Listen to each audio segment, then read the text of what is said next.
Land Rover's Discovery Sport has evolved considerably in this updated form with huge engineering changes and a completely fresh interior. It remains a go-to choice if you're seeking a premium badged model in the mid-size 7-seat SUV segment, or if you want an SUV of this kind that can go where others fear to tread.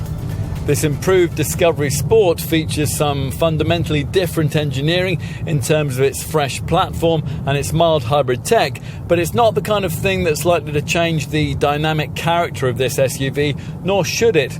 Set off, this car feels exactly as any Land Rover of this kind should, with a high-set driving position and a relaxed, loping demeanour that offers ride quality that improves the faster you go.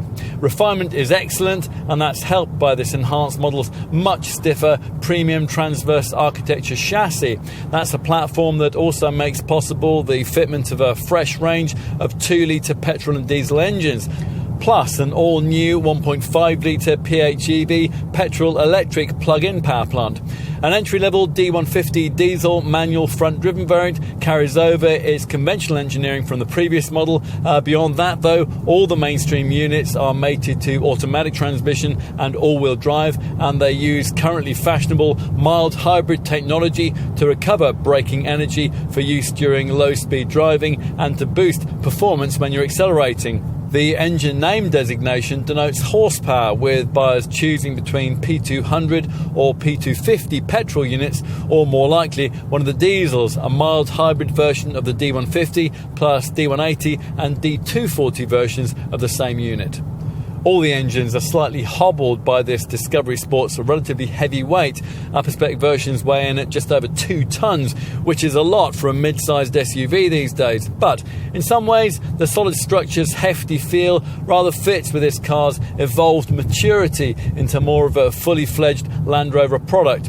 It doesn't help running cost efficiency, of course. The D240 variant we're trying here has returns typical of the diesel lineup. The figures are up to 42.5 mpg on the WLTP combined cycle and up to 168 grams per kilometre of NEDC rated CO2. Rivals do better, but predictably none of those competitors can hold a candle to this car's prowess on the rough stuff. You would damage any one of them if you attempted to get anywhere near what this Land Rover can do off-piste. That's thanks to 212 mils of ground clearance, 600 millimetres of wading depth capability, and an evolved terrain response 2 driving mode system, which sets the car up perfectly for the kind of ground that you're travelling over. Now, the core visual appeal of this car hasn't changed, though. It's still clearly a Land Rover. The clamshell bonnet and the distinctive 2-bar grille, they are brand staples which blend with the functional, practical and reasonably rugged look. At the same time, though, as before, this car manages to avoid the rather clunky SUV-style pavement presence that you will find with some segment rivals. The styling is instead suggestive of something nimble, compact, upmarket and smoothly aerodynamic. The smart front end helps here with sleek wraparound corners that reduce the visual bulk of the front overhang, and are embellished by careful little touches of design. These vertical corner cutouts, for example, they're a fresh addition that comes courtesy of this revised model's restyled bumper. It has a different look depending on whether you order your car in this standard form or with the R Dynamic pack.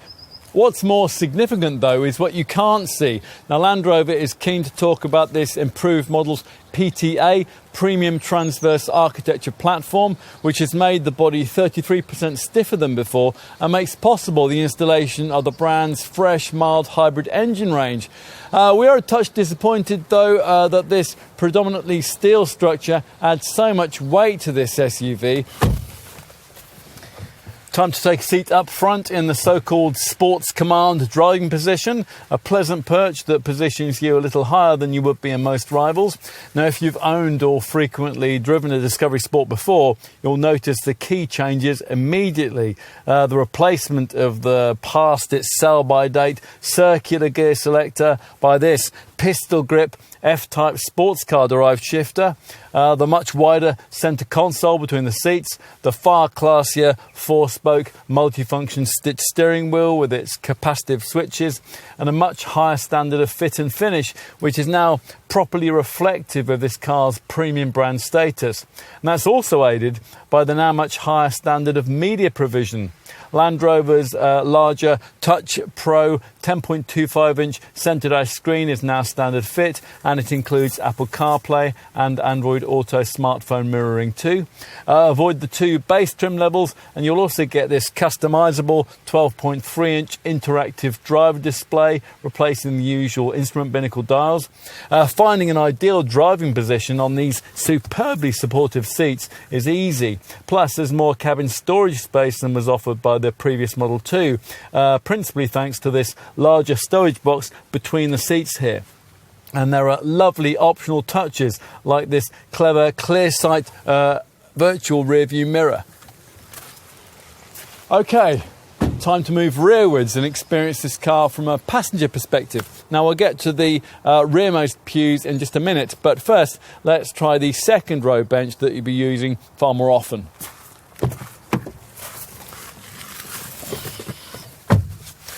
Comfort here is much enhanced by the way that this second row's so-called stadium seating is slightly raised by 50mm, giving occupants a better view out. The backrest reclines too. If you need more stretching out room, then the seat base can be slid backwards and forwards by up to 160mm. Unfortunately, although the seat back split here is 40-20-40, the seats only slide and recline in a 60-40 configuration. Okay, what about the third row seating? These pews are for children and occasional adult use only. In a car just 4.6 metres in length, they could never be anything but. Still, in getting to them, it does help that the door opens widely to 90 degrees for easy access. Pull this lever on the outer middle row seat shoulder and it springs forward in one easy motion to open up a route to the very back. Although you will still need to be reasonably athletic to use it. This middle row bench doesn't return to its original position automatically after you've pulled it forward. Instead, it remains set further forward so as to maximise third row leg space. Which you're going to need if, as an adult, you're unfortunate enough to be stuck back here for any length of time. To be fair, in terms of legroom, providing you can convince those ahead of you to push forward the middle bench quite a lot, you won't fare much worse here than you would in an obvious rival. But in this case, things really aren't helped by particularly restricted headroom and the way that the shallow footwell forces your knees up towards your head. Let's finish with a look at boot space. Now, with all 3 seating rows in place, there's just 115 litres of luggage space. But of course, most of the time you're going to be using your Discovery Sport with these rearmost chairs retracted into the floor. In that case, you'll have a cargo area which, when it's measured up to the roof, is 840 litres in size. Obviously, it helps here that there's the flexibility to slide forward that second row seat base and adjust the backrest angles so that awkward loads can be accommodated. If you need more room, pressing on these buttons on the right-hand side cargo wall retracts the second row seat backs to reveal a 1,451 litre dry capacity or 1,574 litres if you happen to have a 5-seat version of this car. Embracing the adventurous spirit that has defined the Discovery family for the past 30 years, this enhanced Discovery Sport is a car that we found to be a useful evolution from the original. In short, if you wanted one of these before, you'll want it even more now. And if you didn't, it really might be worth taking another look. Above and beyond was the objective in redeveloping this model. And considering the end result, you have to say that mission's been accomplished.